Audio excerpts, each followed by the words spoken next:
Hey guys, what's up? My name is Shanwin and today, tara, pag-usapan nga natin itong videong nakita ko. Natawa talaga ako dito sa sinabi ni ma'am, no?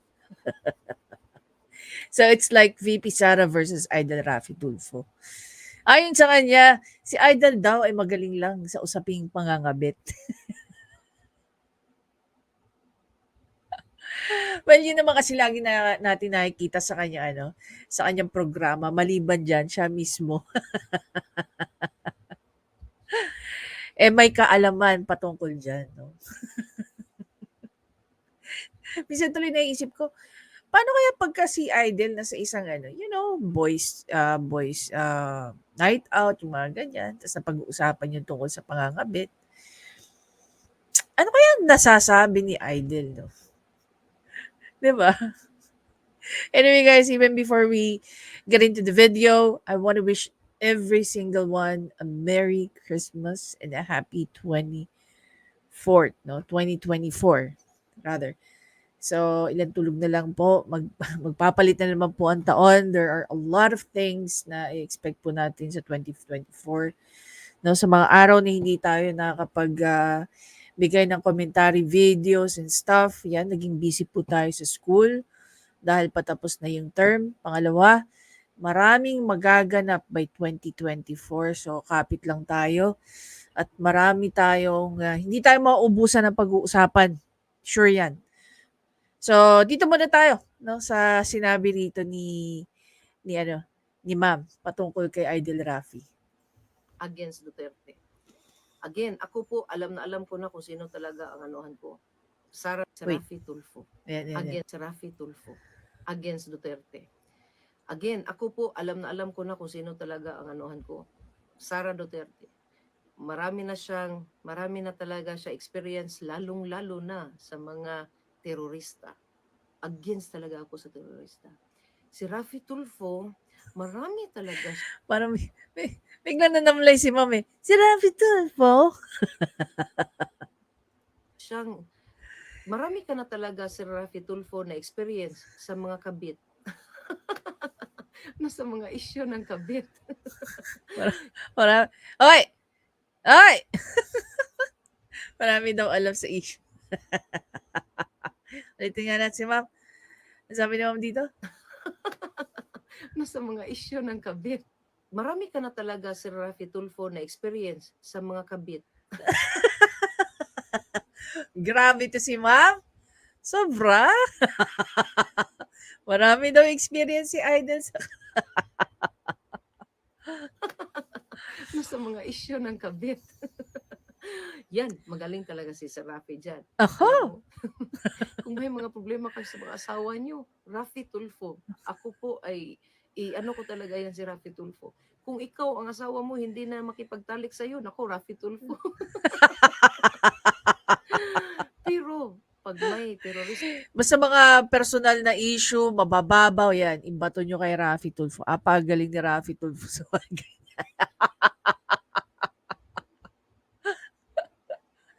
Which by the way ngayon guys, kung ni Senator Coco Pimentel, yung taas, no? Yung increase ng tawag dito, funds ng CIF ni PBBM. Bakit ito pinalusot ng Congress? Tas parang lumalabas mag-isa lang si Senator Coco na opposition ngayon. sa harap ng bahay mo, pag may terorista sa neighbor mo, Sara Duterte. So saan ikaw? Sino iparan mo sa Pilipinas? Si Rafi Tulfo against Duterte. Oh, sige guys. Survey tayo. Kung mamimili ka between Sara at saka Tulfo, kanino ka pupunta? Sino iboboto mo? Si Tulfo na magaling sa issue ng mga kabitan o si Inday Sara na pagdating sa malasakit sa taong bayan na talaga namang hindi matatawaran, no? Sino pipiliin nyo? Titingnan nga natin guys yung comment section dito. Sabi ni Rosalie, correct. Paano malaki din kita ni Rafi sa YouTube niya? Yan, more power. Tama ka dyan, Madam Sara. Yes, Inday Sara for president, VP Sara, Sara for next, VP is my next president. Yes, Inday. Louder please, ma'am. No way to Tulfo, Sara. Imagine niyo, ilan na ang Sara natin. Mahal ko si Sir Rafi, pero ngayon, kung tatakbo si VP sa muna ako. Wala. Solid DDS 200%. Go, Sara. Thank you, ma'am. Sara. Napasmile man akong bigla sa'yo, ma'am. Hehe, exactly, ma'am. You're right. Sara po. Sara na po. Puro Sara. Oh, wala pa tayong nakitang Rafi Tulfo. Ayan, true po. Si Sir Rafi needs more experience pa po. Maybe after VP, pwede. No way. Even after VP Sara, pwede na siyang mag-president. Who knows po. Pero now, VP Sara muna.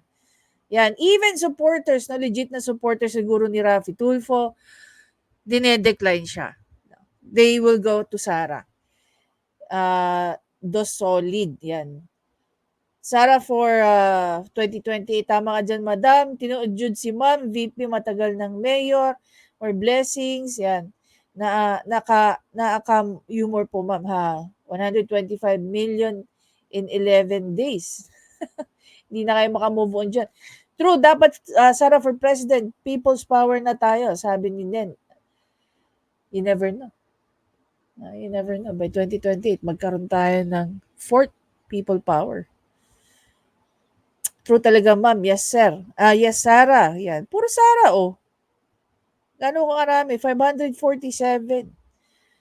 Oh, isa pa tong si, confidential fund. VP Sara, VP Sara, VP Sara. Hindi ko alam, guys, kung gaano ang VP Sara dito. Oh, ayan. VP Sara, always Sara. Si Tulfo may kita sa YouTube niya. Si Sara, wala. Oh, thank. Wala pa ako, Tulfo ko.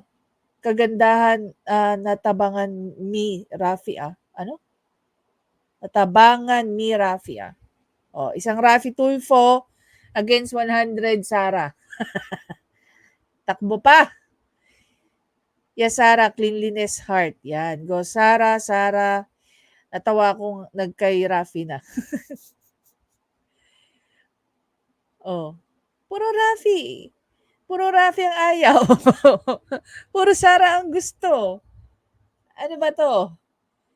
Kahit mga Tulfonatics, pagdating sa presidential election, sila ay boboto kay Sara. This is what I'm telling you, guys.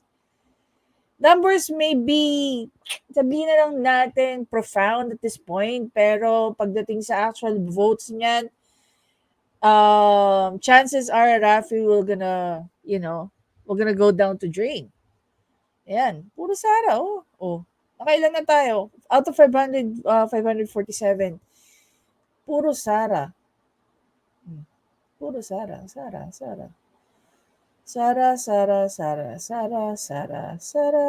Natawa na lang sila. Anyway, everybody pinagmamalaki nga ni Idol na meron siyang 27 million followers, no, sa kanyang YouTube channel. Now, out of the 27, sa tingin nyo, ilan dyan ang boboto kay Rafi Tulfo just in case ma-qualify pa siyang tumakbo by 2028? Yan, kung hindi siya makuwaran to. Ayon nga kay Attorney Libayan, may nakapagsabi sa kanya na ang kanyang dating asawa na si Julie Licop ay naghain, no, ng reklamo laban kay Idol dyan sa Senate na hanggang ngayon wala pa tayong naririnig kung ano na nangyayari doon. Kamusta na kaya ang kowaranto ni Idol Rafi? 'Di ba? Dito nag-a-apply yung justice delay, justice deny. Wala na tayong balita diyan? 'Di ba? Imagine niyo ang sabihin na lang natin ang tinatapat kay VP Sara si Tambaloslos at saka tong si Idol. Pareho namang walang binatbat with VP Sara. Kaya ano ba yung remedy na ginagawa ng mga future nakakalaban? I'm not saying na, I'm not pointing my fingers to Rafi Tulfo or to Tambia.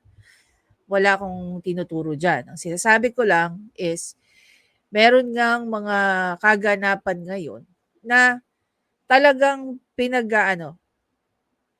pinag-iigihan nila ang pagpapa-impeach kay, VP Sara 'no. Hindi lang pinag-aaralan pero ginagawa na nila ng paraan.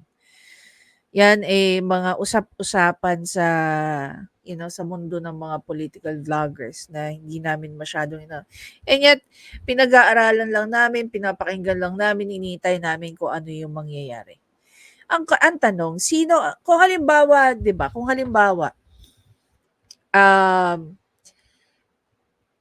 maging successful sila, 'no, sa mga plano nila against kay VP Sara, sino bang makikinabang directly? Kaya tatanungin ko, sino sa tingin niyo ang makikinabang directly diyan sa mga pinagagawa kay VP Sara? Paano kung malantad na totoo ngang merong marching orders against kay VP Sara? Tapos malaman natin na familiar names ang involved dito. Ano naman kaya gagawin natin? Si VP Sara at saka si PRRD, tahimik na mga tao yan. Pinapalakas lang yung mga pangalan niya ni Idol, ni Tambi at ng kung sino-sino pa. But at the end of the day, kampante ang marami na ang magdadala at sumusuporta dito sa mga gaya ni VP Sara ay kapwa rin nilang mga Bisaya. And we're talking about, what do you call that? We're talking about Visayas at saka Mindanao. Yan ang magiging kalaban. Kasi pride nila ang mga Duterte eh. So kung tatanggalin nila ang mga gaya nila, imagine niyo na lang kung paano na naman papabayaan. Kaya tuloy may mga tao, ang tawag sa Metro Manila, Imperial Manila. Bakit? Kasi nga sa matagal na panahon guys, nakatutok no, sa Metro Manila o sa Luzon ang mga proyekto ng gobyerno. Very less lang ang nasa Mindanao, very less lang ang nandito sa Bisaya. Pero since umupo ngayon nga si PRRD, nabigyan ng spotlight, nabigyan ng attention yung mga areas na to. What makes you think na itong mga taong to from the South, pababayaan na mailagay uli sila doon sa corner? Of course not. I don't think so. 'Di ba?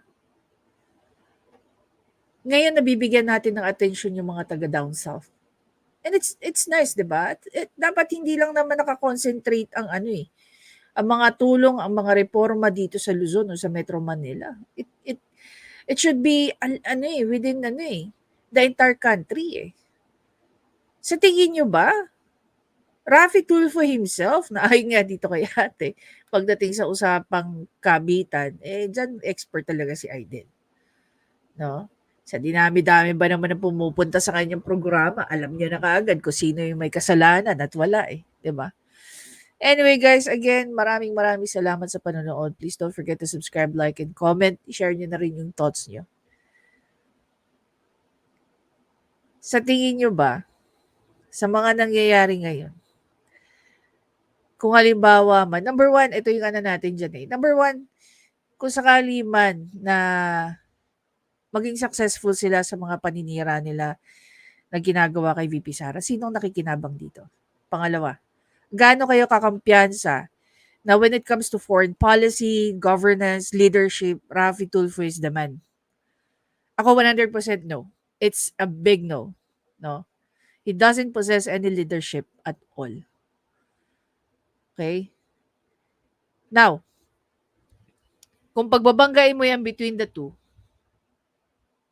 ano sa tingin mo ang mangyayari? Kasi pinagmamalaki yung naging result ng senatorial election eh. 'Di ba? Kung halimbawa ang nangyari,